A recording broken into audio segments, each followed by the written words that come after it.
हुकूमत की उल्टी गिनती शुरू हो गई है और ये फैसला कुन हफ्ता है। अवामी मुस्लिम लीग के सरबराह और साबिक वफाकी वजीर दाखिला शेख रशीद अहमद ने अपने ट्वीट में कहा है कि हुकूमत सियासी, मुआशी, इक्तसादी और ताइनाती बहरान में फंसी हुई है। ये जमीनी हकाइक से बेखबर और फिजा में मौलिक है। इनके हाथ आसमान पर हैं और ना पाँव जमीन पर लग रहे हैं।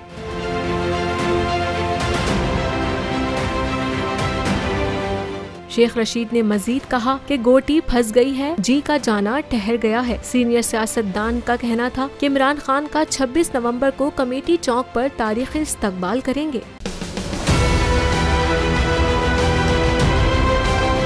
मैं आज बोल्ड टीवी वाले शोएब शेख को, उन्होंने उसकी जिंदगी को खतरा हो गया। पहले उसको था अरशद शरीफ को, आज शोएब शेख का मुझे पैगाम आया, उसको धमकियां दे रहे हैं कि उसको मारेंगे। इस सिर्फ के बोल्ड टीवी हमें उठा रहा है। बोल्ड ने हमेशा हक और सदाकत का साथ दिया, सच के साथ खड़ा रहा। हम हैं मिसाले अब्र, मगर इस हवा से हम डर कर सिमट ही जाएंगे, ऐसे भी हम नहीं। बड़ी मुश्किलात, बड़े बड़े चैलेंजेस, सिर्फ बोल खड़ा रहा, बोल डटा रहा।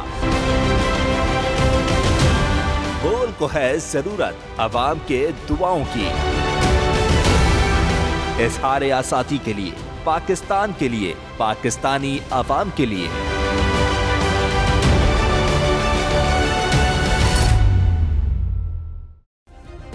सब्सक्राइब करें और बेल दबाएं ताकि कोई खबर रह न जाए।